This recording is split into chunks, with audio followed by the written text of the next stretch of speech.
Missing Japanese citizens.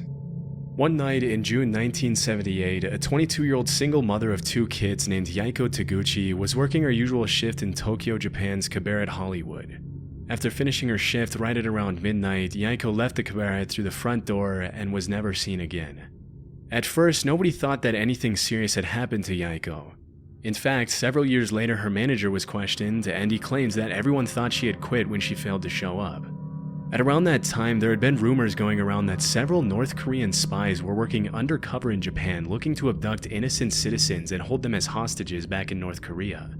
However, this was seen by the Japanese government as nothing more than a conspiracy theory that couldn't possibly be true.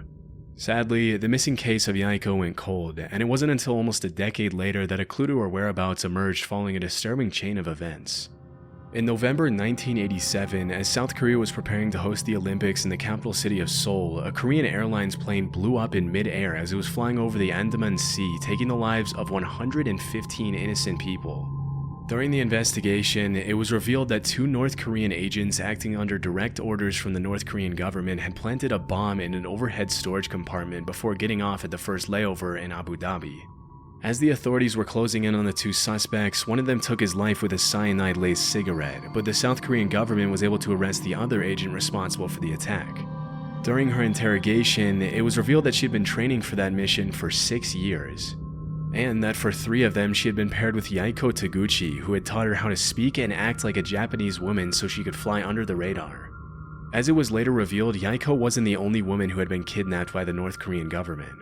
As of today, 17 Japanese citizens have been officially confirmed by the Japanese government as having been abducted by North Korea from 1977 to 1983. Disturbingly, a lot of them were shamelessly kidnapped in the middle of the day and thrown on a boat to North Korea.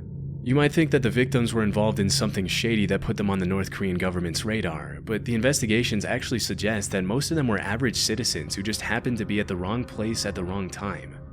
One woman was captured while she was walking to a knitting class, and 2 others were kidnapped on a vacation to Europe. Another one, a 13-year-old girl, was taken as she was walking back home from school. Some of these victims were kidnapped for identity theft purposes, while others, like Yaiko, were forcefully brought to North Korea to teach the Japanese language and culture to North Korean spies. After the kidnappings were confirmed beyond the shadow of a doubt, the North Korean government had no choice but to come forward and apologize, but they claimed that only 5 of the 17 kidnapping victims were still alive. Over the next few years, the North Korean government would send what they would claim to be the cremated remains of some of the deceased victims back to Japan.